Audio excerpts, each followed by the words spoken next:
International football is facing an absolute structural collapse tonight.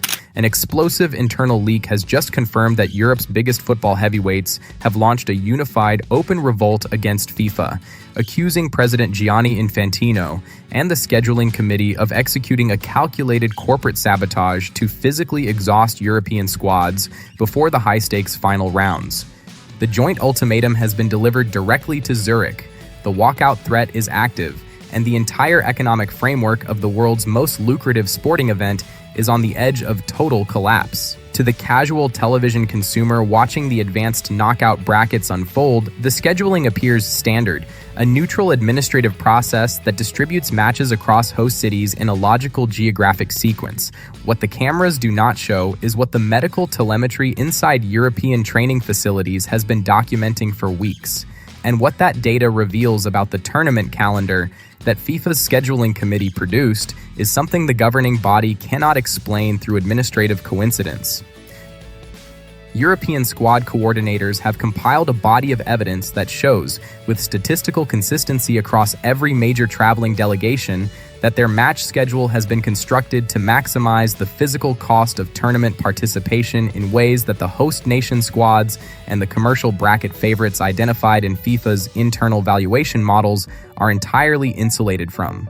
The specific mechanism is travel, compressed 48-hour recovery windows, cross-continental flight corridors spanning multiple time zones, airport transit gridlocks that consume the precise recovery hours that elite sports medicine identifies as the most physiologically critical in the post-match repair cycle.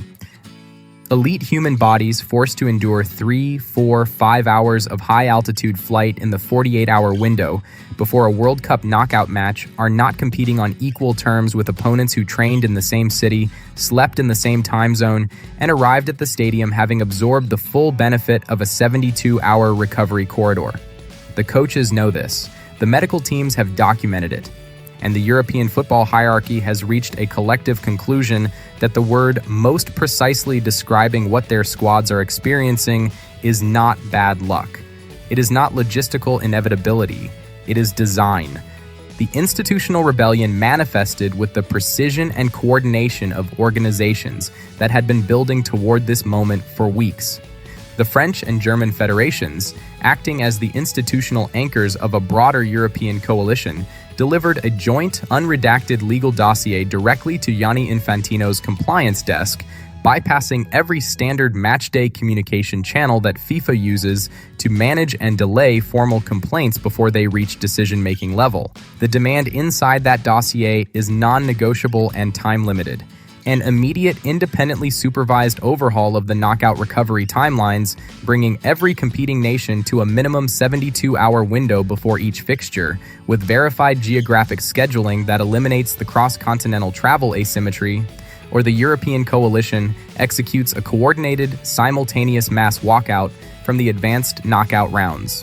Not a protest statement, not a formal complaint for future arbitration, a walkout. Empty stadium gates, forfeit filings, the complete structural destruction of the tournament bracket in its most commercially valuable phase. For 60 years, FIFA has operated on the institutional assumption that no federation, regardless of its grievance, would absorb the commercial and reputational consequences of a mass walkout from a World Cup. The European coalition has looked at that assumption, examined the alternative, continuing to send physically exhausted squads into knockout matches against rested opponents while FIFA manages their complaints through delay, and concluded that the walkout cost is lower. That conclusion, communicated through a joint legal dossier on Infantino's desk, is the most dangerous document in the history of international football governance.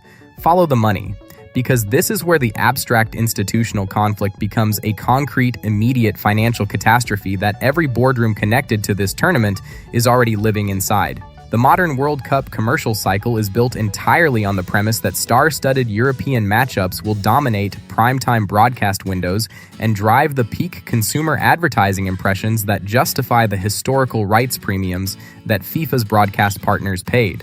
Those premiums did not price in a scenario where the European squads they were purchased to broadcast are physically hollowed out by a scheduling matrix that prioritizes their competitors' rest over their recovery. They certainly did not price in a scenario where those squads execute a mass walkout and the broadcast product ceases to exist. A European mass walkout from the advanced knockout rounds produces an immediate 60% contraction in global television viewership metrics. Corporate sponsored distributions attached to European national team content are legally frozen under force majeure clauses simultaneously. The marketing infrastructure for every quarterfinal fixture loses its primary commercial draw before a single match has been played. FIFA's executive board in Zurich is running the numbers right now, and the numbers all lead to the same place. The scheduling calendar that was supposed to protect the commercial framework of this tournament has become the mechanism by which that framework will be destroyed if FIFA does not move. The administrative war crossed the threshold of the boardroom when global player protection unions formally entered the conflict, and the weapon they have activated is the one that the sports entertainment machine is least equipped to absorb without immediate, catastrophic commercial damage.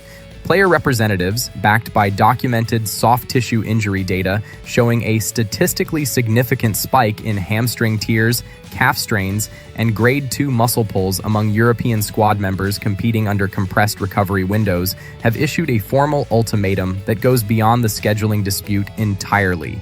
If FIFA continues to enforce a recovery matrix that the medical evidence classifies as creating unacceptable injury risk for the athletes it has a duty of care toward, the players will activate a total pre-match media blackout.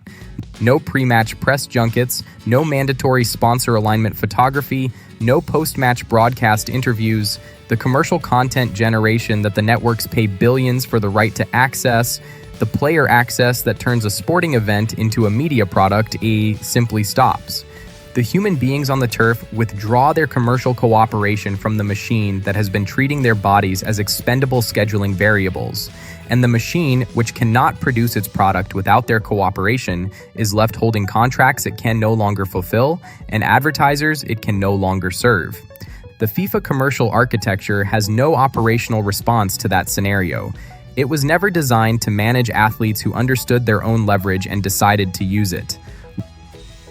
Lower-seeded underdog nations would reach the quarterfinals through administrative forfeits rather than victories on the pitch, transforming the tournament's most valuable commercial stage into an unprecedented crisis.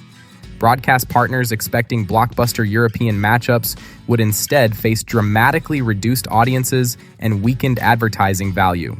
Meanwhile, fan boycott campaigns would intensify as supporters seek refunds for expensive travel packages, while hotels, restaurants, and local businesses absorb mounting cancellations. FIFA's own scheduling decisions would become the catalyst for the tournament's commercial unraveling. The 2026 World Cup was supposed to be the most inclusive, most globally representative sporting event in human history. What it has become is the clearest, most comprehensively documented demonstration that the commercial dependencies embedded inside modern tournament architecture have grown so large that the governing body managing them can no longer make a neutral scheduling decision. Every choice FIFA makes about which team travels where, which squad recovers for how long, and which bracket position carries, which logistical burden is a choice made inside a commercial framework that has pre-decided which outcomes are affordable and which are not. That is not sport. That is portfolio management. And the European coalition, backed by medical data, player union support, sovereign government action, and the collective willingness to walk away, has finally produced a force that portfolio management cannot buy off, delay, or absorb. The Euro Revolt, a joint legal dossier on Infantino's desk, a 60% broadcast contraction projection, a player union technical strike blueprint targeting the commercial media pipeline, underdog nations one administrative decision from an unearned quarterfinal, and FIFA facing the choice it spent 60 years engineering its institution to never have to make between the scheduling calendar it controls and the tournament it is destroying by protecting it. Did the scheduling committee intentionally manipulate the recovery matrices to handicap European teams? Or is this just an inevitable logistical nightmare that nobody inside Zurich has the institutional courage to fix? Drop your verdict in the comments right now. Like the video, smash that subscribe button, and hit the notification bell for real-time updates as this revolt reaches its breaking point. And we will see you at the next file breakdown.